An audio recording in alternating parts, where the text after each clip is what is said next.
What's going on there, YouTube, and welcome back to another comic book video. Alright guys, so we are going to continue our coverage over the Trial of X era of X-Men comics, where we actually do pick up with Hellions number 13, 14, and 15. Now remember, when it comes to the Trial of X era of X-Men comics, it does take place after the Hellfire Gala event, because remember, each era since 2018 has a name for itself. So for example, the first one was Dawn of X, and then that was wrapped up with X of Swords. Then you had Reign of X, and then Reign of X was wrapped up with the Hellfire Gala event. And so now we're in the Trial of X. Now, when it comes to the Hellions series, remember, the Hellions are a team full of crazy people. Not everybody, but most of the team is literally crazy people. But basically, this team was put together by Mr. Sinister as a way to kind of use them for his own evil needs, but at the same time to watch over them, or he was assigned to watch over them. And the reason why, because these characters cannot be left alone on the island anywhere without causing more problems for the mutant race. And so that is how we got the Hellions. Now, today's story is actually going to pick up to an earlier story we did a while back. Let me explain. So a while back, the Hellions had to go to Arizona to actually steal a ship that used to belong to a character known as the Nanny. The ship was taken by this evil group known as the Right. Now, when it comes to the Right is known as this evil organization that's trying to kill off the mutant race, like really almost any other group out there in X-Men comics. Either way, though, when it came to the Right, they were being led by a character known as Cameron Hodge. Now, when the Hellions actually arrived in Arizona to get the ship back that belonged to the Nanny, they were confronted by Cameron Hodge. And to only find out it wasn't really Cameron Hodge. It was actually a robot that really thought it was human and really thought he was Cameron Hodge. Now, of course, you had the Hellions being able to actually defeat this fake Cameron Hodge, get the ship and leave. But the Nanny also found this baby. And of course, she did not tell the rest of her team about the baby. She just took the baby and they all left. And so nobody else knows about this baby except Orphan Maker. Now, when it comes to Orphan Maker, honestly, we have no idea what his power is, but basically he's trapped inside the suit because whatever power he does have could literally end everything across the earth or possibly the universe. Now, with that being said, Orphan Maker had always looked up to the Nanny because she's always taking care of him and other children, but mainly him. But when she took in this baby, Orphan Maker felt some type of jealousy. And so he is the only one who knows about the baby, but right now he's staying away from the Nanny and the baby because he's so jealous of how much time she's spending with the baby. And so getting into today's storyline, we actually do pick up with the right now, going to that same facility that basically the Hellions had attacked earlier in the series. Now, when they arrive, this science team is being led by a character known as Dr. Murch. Now, you do have Dr. Murch realize that the Hellions had basically taken the baby, but the baby is actually an AI program that Dr. Murch wants back. But as they're walking around, you do have the other two assistants come to him and say, hey man, listen, this is what we found out, that basically the AI program, the baby that the Hellions had took, was able to create different things, but like a mutant as well. And that right there is very huge because now you're talking about the idea that an AI program is able to create something kind of like a mutant. And so with that, you do have Dr. Murch say, okay, our AI program is in their hands and I want that thing back right now because this right here is a huge discovery. And so you do have Dr. Murch call in the Zeta team. Now, the Zeta team is told to us to be a team full of psychopaths, which honestly fits the bill for this series. Hello, the Hellions are also a team full of psychopaths. So why not send in another team that's also full of psychopaths? Either way, this is Dr. Murch telling the Zeta team to go find the Hellions and get that baby back here now. And so while you have the right now getting ready to attack the Hellions, or really the island of COPPA to get the baby back, we actually do pick up with the nanny. And we can still confirm that she still has the baby, but she's the only one on the team who knows about the baby being there, which honestly, I feel like somebody should know by now. Just walking around and hearing this AI baby basically making a bunch of baby sounds. But I guess not. Either way, this is our confirmation that she still has the child in her possession. Now, the next section of this book is really more of reminding us who is on the team right now. So we do see Grey Crow, Empath, and Wild Child. Now, the three guys are basically talking about different things that happened to Empath and Wild Child in the last couple stories, which honestly is not important for this storyline today. Either way, though, while the three guys are talking to one another, you then have Psylocke walk by, Kawanin. Now, you do have Grey Crow follow her so that he can talk to her, and for two different reasons. The first is that he wants to make sure that she is okay, because in the last storyline, the Hellions had to deal with Arcade and also Mastermind. And those two characters together did a number to every single member of the Hellions' minds. They got hit hard mentally. And so it's Grey Crow want to make sure that Psylocke is okay. But on top of that, it's also Grey Crow still showing us that he has some kind of feelings towards Psylocke, that he wants to be with her. But you didn't have Psylocke tell Grey Crow to stay away from her. Now, she does like him, but she has a good reason why she's telling him to stay away from her. But getting back over to the nanny, you do have the nanny going back to her room to basically check up on the baby. But when she does arrive in the room, you have Orphan Maker in the room as well. And this is really Orphan Maker trying to be the big brother to this child, because Orphan Maker still somewhat looks up to the nanny as a mother. And so for Orphan Maker, he's kind of like, listen, if she has this new baby and she's basically a mother to me, then I need to be a big brother to this child right here, this robotic child really.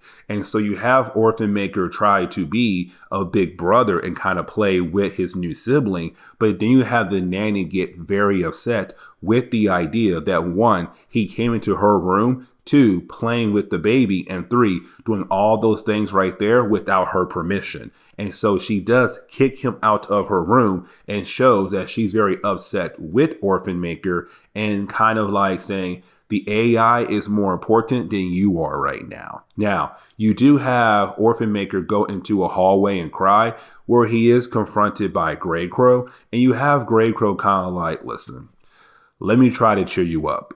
Let's go clean some guns or put some guns together and have some fun, because listen, you need something different to take your mind off whatever is bothering you right now. But then we actually jump over to Mr. Sinister. Now, when we do, we actually see Mr. Sinister right now talking to Mastermind. Now, remember, at the end of that last storyline where Arcade and Mastermind had worked together to attack the Hellions, but we came to find out that Mastermind was being forced by Arcade to help Arcade out to attack the Hellions. But at the end of that storyline, Mr. Sinister had Mastermind actually set up a new cloning facility in the same base that had just belonged to Arcade. Now, of course, we really don't have an idea what Sinister is trying to do with this new cloning facility, but we all know it has to be something bad. Now, when he hangs up the call with Mastermind,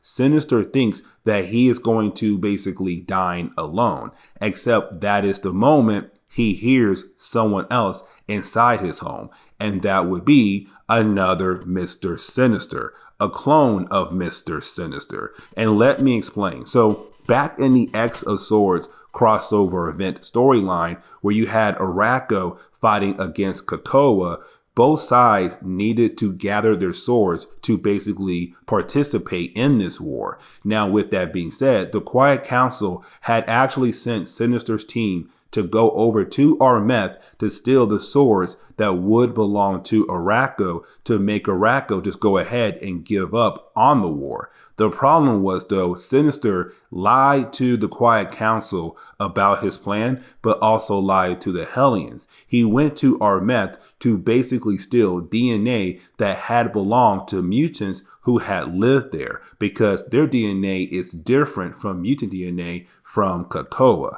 And so that is why he honestly went to Armeth, not to help in the war between Arakko and COPPA, but to gather DNA. Now, when it comes to Sinister, though, he didn't really go himself. Matter of fact, he made a clone of himself to send into Armeth to gather that DNA. And then when the Hellions all came back to COPPA, he killed them all off and then basically took the DNA to begin to experiment on the DNA. And so he thought he killed off his clone that he had sent into Armeth to gather that DNA, but to only kind of find out his clone actually did not die. Now, you do have this clone basically tell Sinister that he's back to get revenge, but on top of that, the clone of Sinister is now working for Tarn the Uncaring. Now, Tarn the Uncaring is actually the leader of this group of mutants that were living on Armeth, but he's a very powerful mutant.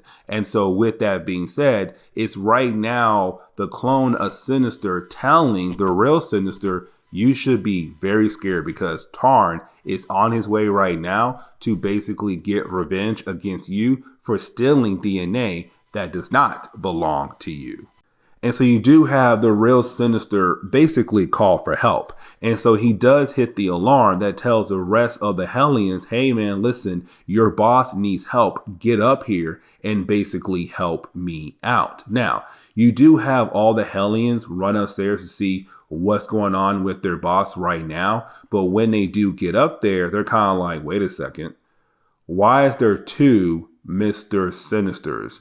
There should only be one Mr. Sinister. And so that is the moment you have the clone basically tell the Hellions the true story of what happened to them on Armeth. And the reason why I'm saying that, because back in X of Swords, like I said earlier, the Hellions went into Armeth thinking they were going to steal swords to stop the army of Arakko, but to only really go there to steal the DNA that had belonged to mutants who lived in Armeth. Now, the reason why they don't remember none of that, because Mr. Sinister made sure when they came back to life, that moment right there was wiped out of their mind, so that when they came back to life, they do not remember going to Armeth and basically getting there and getting their butt whooped by Tarn the Uncaring and his group of mutants who all live in Armeth, because they all died fighting against Tarn the Uncaring and his group.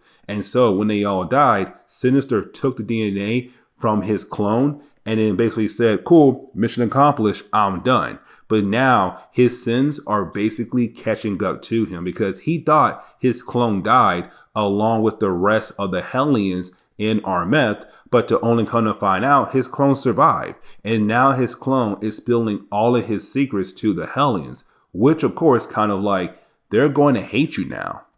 But this is also the moment where you do have the clone of Sinister tell everybody in the room that even though he was supposedly killed off by the real Sinister, he actually survived and he actually joined Tarn the Uncaring group. And that is the moment he does bring in Tarn the Uncaring group to basically attack the Hellions as a way to say, this is a rematch, because the last time you guys fought these guys, you lost. So now you guys, the Hellions, can try to fight these guys again and see maybe you guys will do a better job. Who knows? If you die again this time, my mission is complete. But then we jump over to Araco. Now remember, recently Araco was actually moved to Mars to kind of give the Araco mutants somewhere else to live without causing problems on Earth. Now, with that being said, though, when it comes to Araco, they also have a government system known as the Ring. It's very similar to what COPPA has with the Quiet Council. Now, with that being said, when it comes to the Ring, one of the people who basically sit at the Ring is Storm, and the other one is Tarn. Now, Storm right now is telling Tarn that he is not allowed to attack any mutants at all on COPPA. Actually, he's not allowed to attack anybody on Earth at all. Now, for Tarn, he feels like he has the right to actually do that because of what Mr. Sinister did back in the X-Asaurus crossover, which was basically taking his DNA. And so this is Tarn saying, I feel like I have the right to do what I want to do, but on top of that, no one here can actually stop me. Now, when he makes that statement, you do have most of the people of the Ring kind of remind Tarn that he may be powerful, but there are also other powerful characters on the Ring. And so meaning that if he does break what they said do not do, the rule, he'll basically have to pay for it by going up against one of them. Something he really does not want to do. But of course, in his mindset, he's kind of like, I'm not scared and I might still actually do it. Now, the reason why Storm is on the Ring is because they need somebody from COPPA to make sure that the Iraqians do not do anything crazy like attacking the Earth or other planets across the universe. Now, later on that night, we actually do pick up with Tarn once again, except this time you have Tarn in his home waiting for word that basically his group of mutants were actually able to find the thieves who had stole his DNA and other mutants' DNA that are from Araco. And of course, a portal does open up, a fish flies through, not an actual fish, this metal fish. Either way, though, it flies through, and this fish is actually a message to tell Tarn that they were able, or his group was able, to find the thieves that had stole his DNA. But getting back over to the Hellions, the Sinisters, and also the group that belongs to Tarn. Oh, by the way, the group of mutants that belong to Tarn the Uncaring is actually a group named the Lucas Vile. And the reason why they have that name is because when it comes to Tarn the Uncaring, he's basically able to play around with your mutant DNA. And sometimes that can alter your body. But if you are able to actually survive his mutant ability, you join this group right here known as the Lucas Vile. Now, with all that being said, though, right now they're very upset at the Hellions for two different reasons. The first is that the Hellions were actually killed off by these guys. And so for the Lucas Vile, they're kind of like, usually when we kill somebody, they stay dead, because when we do kill you, we're killing you in the name of our God. And so when you come back to life, you're basically destroying what we actually did for our God, which was killing you off. Because remember, when it comes to COPPA, they have the ability to bring someone back to life. Now remember, it's not really them coming back to life. It's really more of them making you a new clone body and then download your memories into that new clone body. And so when it comes to the Hellions, they died, but they came back to life. And so for the Lucas Vile, they're kind of like, we killed you in the name of our God, and here you are right now alive again. But on top of that, because Sinister also stole some of their DNA as well. And so that is why you have the Lucas Vile want to kill off the Hellions and Mr. Sinister. Now, here is another thing though. Not all Hellions died on our map. Most of them died back on COPPA after going through a portal that led to COPPA. But 3 characters did die on our map. And that right there is actually very important to talk about. And the reason why I say that, because when it came to the mutant race, they had discovered that if a mutant dies in a different dimension, they come back different than they were originally. And what I mean is that if you died on COPPA, you came back like you did before you died. But if you die in Otherworld, which was this dimension that is connected to every single universe in the multiverse, but also connected to other dimensions as well. But either way, if you die in Otherworld, you came back corrupted. And the idea of corrupted was more kind of like, hey, you're connected to another you from a different universe, but your mind can't handle that connection. And so basically you're kind of brain dead. Now, when it came to mutants who died on Armeth, now remember, Armeth was basically another dimension that Araco was actually lost in. But if you die in Armeth and you were brought back to life, you came back more aggressive, more bloodthirsty. Wildchild, Nanny, and Orphan Maker, they died in Armeth. And so they came back more aggressive. And so when the battle actually began between the Hellions and also the Lucas Vile, you had those three characters kill off one of the members of the Lucas Vile. And that right there is very huge because the Hellions forgot that those three characters had basically died on Armeth and they came back bloodthirsty. Actually, no. They had no idea that those three characters had died in Armeth. We did as the readers, but not the Hellions. Now, you would think that this would be a huge win for the Hellions because now you're basically talking about the idea that they were able to kill off one of the members of the Lucas Vile, which means that they could actually take out the rest of this group and then hopefully stop this whole Tarn the Uncaring mess that is going on. But the problem is, though, that fish we saw earlier, that was a way as a message to get to Tarn to say that his group had found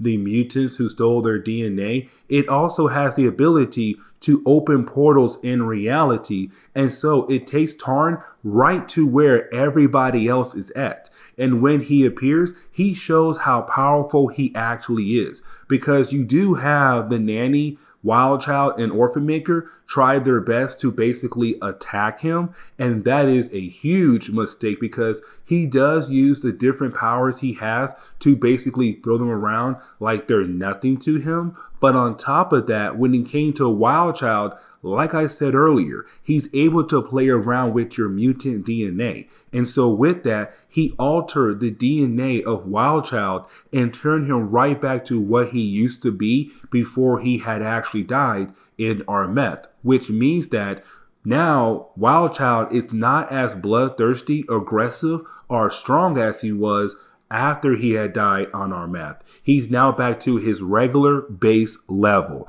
And that right there is very huge, but it shows how powerful Tarn is. Now, you do have Tarn basically go confront Mr. Sinister. Now, when he does tell Mr. Sinister that he knows that Sinister was the one who had basically stole his DNA. And he was the one who sent in the Hellions to basically kind of help with the idea to steal the DNA from him and his rest of his group. Now, you then have Tarn basically use his psychic abilities to show the rest of the Hellions what they actually do not know. Because remember, the Hellions do not remember going to Armeth to help Sinister to basically steal DNA for him to use for his own evil needs. And so this is right now Tarn showing them this is what your leader did to you guys. He's not a good leader. He is a bad leader. And so right after that, you didn't have the Hellions show that they're very angry with Sinister because once again, this man has lied to them. And so right then and there, you have Sinister show us that he always has plans up his sleeve because he basically released a bunch of clones of himself to attack Tarn to keep Tarn busy so that he'll be able to escape. Because Sinister knows that he'll be unable to actually defeat Tarn. Now, as he's trying to escape, he does use a gate a Krakoan gate that could take him somewhere else. Now the Hellions think that they'll be able to also take the gate with him to get away from Tarn. The problem is though, this gate is only synced to Sinister's DNA, meaning that if you don't have his DNA, the gate is not going to work for you at all, which means that it's Sinister once again leaving the Hellions behind to fight against Tarn. As soon as Tarn is done with the group of clones of Sinister, he'll basically then attack the Hellions. And so once again, it's Sinister betraying his own group. But getting into the final chapter of today's video, which is Hellions number 15, we actually do pick up with the Zeta team. Now, when we do, we actually do see the Zeta team right now being able to kind of use their boat in their satellite to build a connection to the ship that belongs to Nanny. Because remember, on the ship, the AI baby is still on there. Because none of the other Hellions knew about the baby. And of course, she wants to keep the baby a secret. She kept the baby on the ship. And so while the Hellions are away right now, you basically have Zeta team being able to build a connection to her ship so that now Dr. Murch is able to actually talk to the ship, which means that sooner or later, he'll be able to have the ship come towards him with the AI baby. But then we come to find out that basically Sinister and the clone of Sinister, because the clone of Sinister also used the same portal that the main Sinister used, they were able to escape and they went to basically Brooklyn, New York, a random warehouse. And the reason why, because in this warehouse, you have the real Sinister holding on to a very special genetic project known as Chimera. And of course, for the clone of Sinister, he's kind of like, listen, whatever you have going on in this warehouse, I want to be part of it. Because apparently, whatever project he's working on, this Chimera project, is going to be very huge when it comes to genetics. But then we jump over to Tarn and the Lucas Val group, who had just literally killed off every single clone of Sinister. Now, with all the clones being dead, that basically means right now that Lucas Val and Tarn can hopefully find Sinister.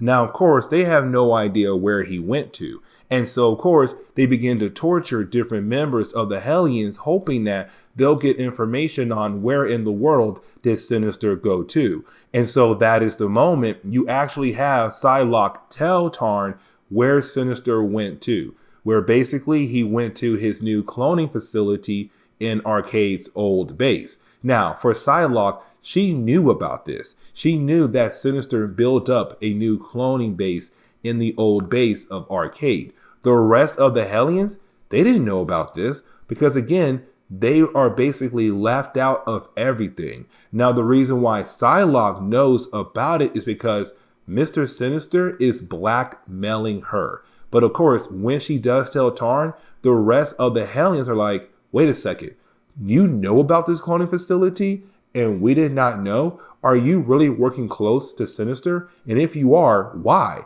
Why are you lying to us? I thought we were a team.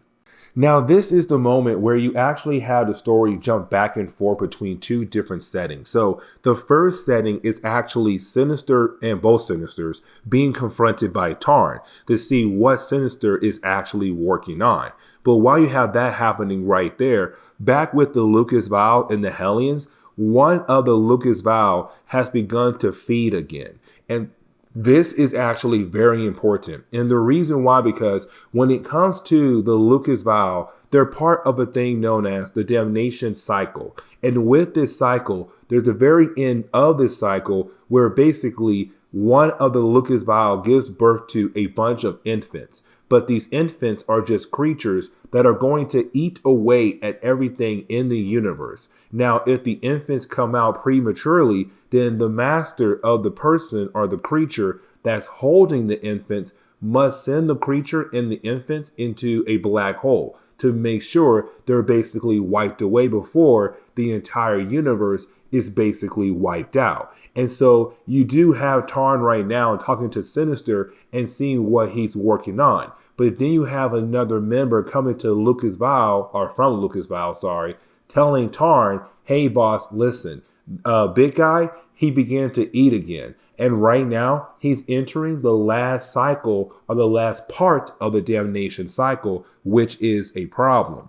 Because as soon as he's done finished eating, a bunch of infants are beginning to crawl out of his back. And these infants are basically creatures that are going to wipe out the universe. And so Tarn has to give up what he was doing, which is learning what Sinister was actually doing, to basically take the body of the creature who's giving birth to a bunch of infants to a black hole in the universe to save the entire universe. And so basically the Hellions were able to only live because of this one thing happening on accident. Now, you then have the Hellions being able to find the base of Arcade. Now, when they do, you do have the Hellions basically confront Sinister with the idea of what he did was wrong. But this is also the moment they kind of find out what he actually has done, which is that he made a clone of himself, but mixed in with Tarn's DNA.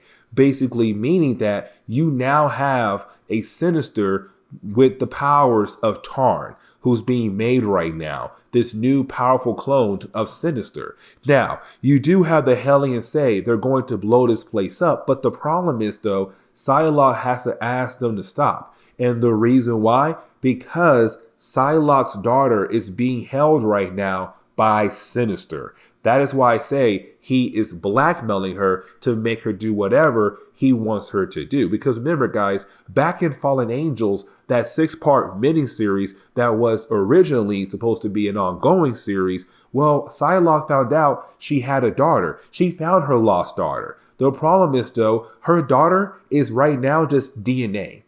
But it's DNA kept in a computer. And so with that, you have Sinister say that her DNA is different from the other DNAs that are being held in Cerebro, where there's no copies of Psylocke's daughter to basically kind of give birth to her daughter. Meaning that if Psylocke and the Hellions blow this place up, the one copy of Psylocke's daughter DNA will be lost forever. Where other mutants, they have backups made for a reason. Just in case their original copy is gone, there's a backup copy of their DNA to use to basically help bring them back to life.